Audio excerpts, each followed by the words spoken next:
নমস্কাৰ বন্ধুসকল, আপোনালোক সকলোকে স্বাগতম জনাইছোঁ স্পষ্ট আছামৰ এটি নতুন ভিডিঅ'লৈ।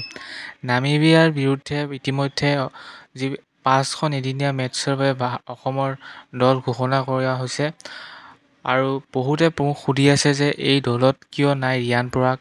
যিহেতু খবৰ ওলাই আছিল যে ৰিয়ান পৰাগে এই দলৰ অধিনায়কত্ব কৰিব আৰু নামিবিয়াৰ বিৰুদ্ধে হ'বলগীয়া 5খন এদিনীয়া মেটছত ৰিয়ান পৰাগে অসম দলৰ অধিনায়ক হ'ব। কিন্তু যেতিয়াই অসমৰ দল নামিবিয়াৰ বিৰুদ্ধে ঘোষণা কৰা হ'ল, সেই দলত আচলতে কেপ্টেইন নহয়, নামেই নাই ৰিয়ান পৰাগৰ।